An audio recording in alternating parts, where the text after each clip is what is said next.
अस्सलाम वालेकुम। कैसे हैं आप सब लोग? ठीक हैं?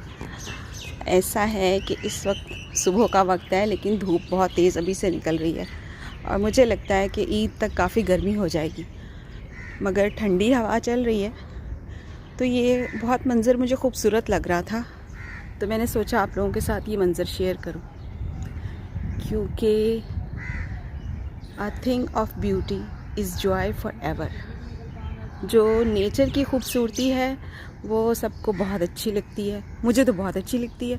तो मैंने सोचा अपने दोस्तों के साथ, अपने फॉलोअर्स के साथ भी शेयर करूं कि इस वक्त सड़कों पे ट्रैफ़िक बहुत कम होती है, ख़ास तौर पे ये गलियां हैं ना हमारी, तो यहाँ पे ट्रैफ़िक बहुत कम है, तो नेचर ज़्यादा महसूस होती है।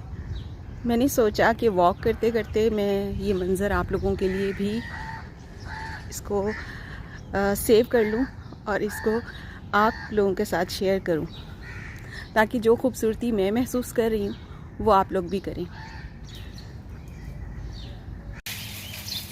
ये मैं पानी दे रही हूँ अपने पौधों को, क्योंकि मैंने देखा कि धूप ज़्यादा होने की वजह से बहुत गर्मी हो गई है और बहुत बिल्कुल ज़मीन खुश्क हो गई है। और अभी तो इनमें और भी देखिए, ये अभी इसमें और फूल लग गए हैं, इसमें और जगह है।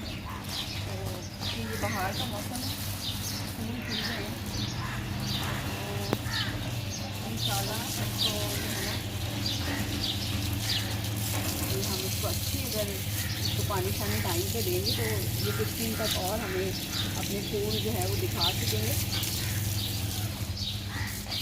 तो ये गर्मी काफ़ी हो गई है, इसका काफ़ी गर्मी हो जानी है। एंड अच्छा है, ठीक है, धूप भी अच्छी होती है, गर्मी भी अच्छी होती है। हर मौसम अपने वक्त से अच्छा लगता है, क्योंकि पिछले दिनों जो बारिशें हुई हैं उनकी वजह से बहुत नुकसान भी हुआ है गंदम का, क्योंकि गंदम की फसल बिल्कुल खड़ी है, तैयार खड़ी है, और बस वो कुछ ऐसा रह गया था। तो हमारी दुआ है कि बिल्कुल भी किसी का नुकसान ना हो, क्योंकि अल्टीमेटली तो हमारा ही नुकसान है अगर किसी किसान का नुकसान है तो अब हम इसको आज, क्योंकि संडे है तो आज माली नहीं आया और माली ने आना भी कल है, तो मैंने कहा कल तक ऐसा ना हो कि हमारे फूल जो हैं वो बिल्कुल भी खुश्क हो जाए, तो इसलिए मैं इसको कुछ पानी दे रही हूँ।